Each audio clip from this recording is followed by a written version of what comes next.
Hello, I'm Kieran and welcome to my channel.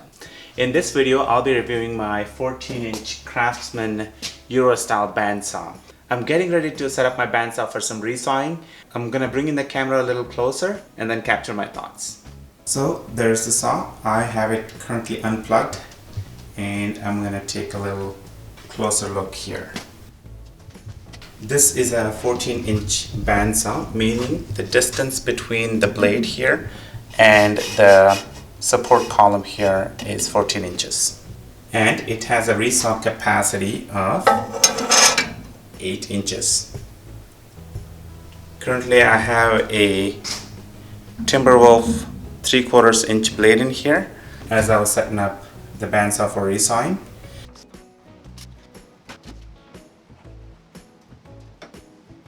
I bought this bandsaw 4 years ago when I outgrew my 9-inch skill saw bandsaw. One of the main reasons for me to upgrade to a 14-inch bandsaw is that to be able to cut wider boards as well as have some capacity for resawing. So in a 9-inch bandsaw, you can't do any meaningful resawing. You can just do some curve cutting, and it's also really difficult to follow a pattern if you're trying to make some bandsaw boxes in 9-inch saw. Not to say that it can't be done, but it's difficult. So I was looking to upgrade to a 14-inch bandsaw, and I wanted something that had decent footprint, but I didn't want to spend more than 500 bucks to get a bandsaw because I'm not a big bandsaw user. I think when I did the research 4 years ago, the 3 bandsaws available in that price range were this bandsaw, the Rikon bandsaw, and the Harbor Freight bandsaw. So most other bandsaws were more than $500. I had a Sears coupon for 10%, and I also had collected some Sears points. I don't know whatever they call those points. So between the 10% discount coupon and the points that I had accumulated, I was able to purchase this saw for about $380. This I think retails for about $450, so I was able to get about $70 discount. I just drove up to my local Sears and picked it right up. This bandsaw is pretty heavy, but not any heavier than any comparable 14-inch bandsaws that you can buy. This did come with a stand, but it didn't have good ability to add casters, so I built my own stand and I added casters. Because my shop is so small, it's very important to have all the tools on casters, so that's what I did. I built a little table and I added casters. So let's take a closer look inside how the wheels are set up. So the wheels have just the regular rubber tire. The saw comes with 2 dust port.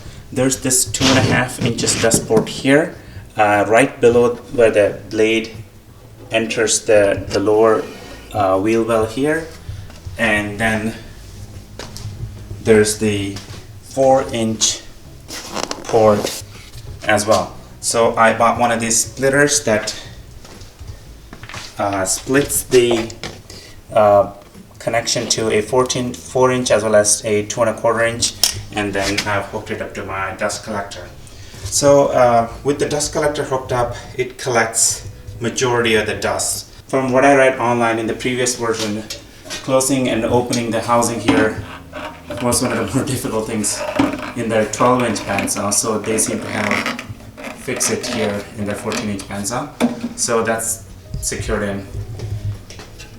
And in here there's a little window where you can see the blade.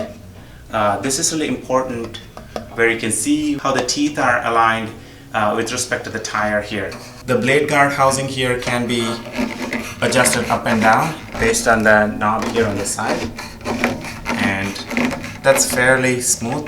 This bandsaw didn't come with a fence, which can be positive or a negative thing depending on how you view it, because in a $400 saw they probably can't add a good quality fence, which you probably would require to make some accurate cuts. So I probably would have bought an aftermarket fence anyway, so I bought this Carter Mag fence too. This has these magnetic cams which you can simply turn it, and then the fence is locked in whatever the angle you want.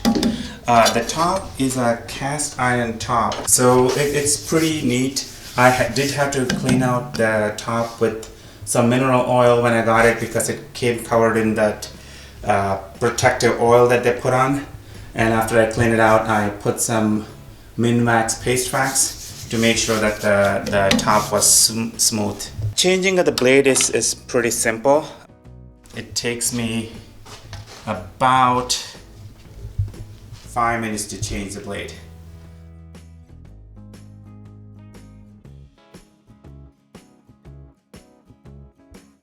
There's this 1/4 inch nut here at the bottom that basically keeps two sides of the table saw level. So you need to remove this nut out to pull the blade out this way. This has 2 miter slots that it comes with. I haven't built a miter sled or anything like that, but I can see where it can be useful.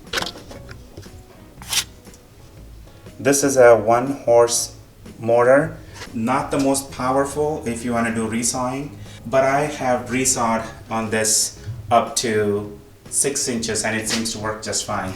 I had this elm which had a lot of tension and it was binding a lot, but the saw was able to cut through this and leave a fairly smooth surface. As you can see here, the surface is pretty smooth. I'm really happy with how the surface is looking. It's a couple of passes on the jointer and this is ready to be glued. There's a blade tension guide here. You'll notice that there is no quick tensioning lever. That's one of the most painful things personally for me, because I don't like to have my blades stretched out if I'm not using my bandsaw for a long time. So I have this little note here where I've written to tighten this thing before I turn the bandsaw on. This is a really nice switch.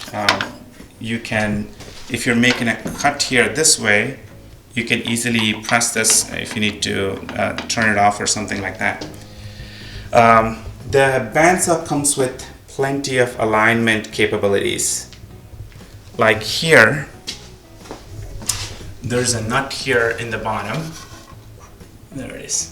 So that helps you adjust the trunnion to 90 degrees. So you can adjust different angles here, and it's not super accurate, so you can't really rely on the reading here.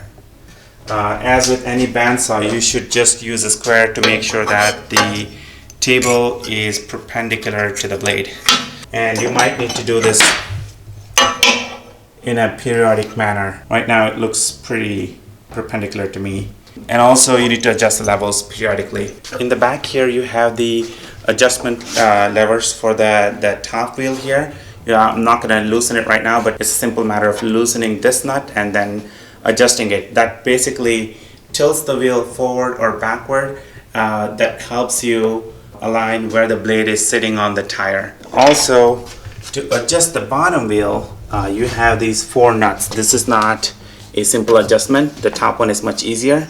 And then you can simply loosen these nuts and patiently tilt the wheel backward or forward. That way you can get the alignment. There's also on the trunnion here 4 adjustment nuts as well. I had tuned this up when I got the saw for the first time to make sure that I'm dialing in the 90 degrees here, but since then I haven't had to really touch it. The drive belt is adjustable. You have 2 different positions for 2 different RPM. There's pictures here. You can see that position 1 through 3 to 5 is 1620 feet per minute, and the second position is how I've set up. It's 3340 feet per minute.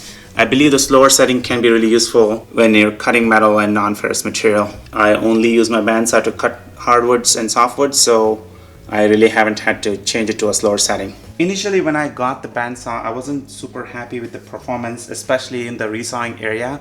Then I watched a video by Alex Snodgrass where he talks about in his bandsaw clinic how to tune up your bandsaw. I think it's one of the best videos available on YouTube for tuning up a bandsaw, as well as some tips about using a bandsaw, both with the resaw blade as well as your 1/4 inch blades to make curve cuts and curve cuts. This is where this housing would be really useful, where Alex advocates that the blade teeth should be just hanging off the center of the wheel. So the advantage of adjusting your bandsaw in that way is that just a one-time adjustment.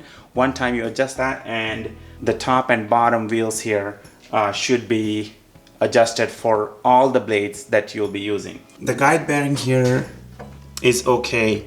I would like to replace this someday with an aftermarket Carter guide bearings, which are much better. But this does work, and you do have some adjustment capability here. You can adjust these so that you can set it in a way that just close to the blade but not touching the blade. I believe this saw comes with a cheap 1/4-inch blade, which I threw right away. I do have a Timberwolf 3/4-inch blade as well as a 1/4-inch blade. Both are fantastic. I really love these blades, and they really help me make accurate cuts. This bandsaw does not come with a light. It's not a big deal. I ordered one of these sewing LED lights, I believe, from Amazon. These are magnetic. I just simply set it where I want it, and I position the LED, and it works perfectly for my purposes. So in closing thoughts, it's a really neat bandsaw that is at a very affordable price, and you're able to do some cool stuff using it. You're able to set up the resaw blade as well as a 1/4-inch blade for cutting fancy curved pieces of wood. I've cut the guidepost that I've used for my daughter's crib build using this on a 1/4-inch blade, as well as I have resawed up to 6 inches of hardwood like elm and walnut, and it seems to work just fine.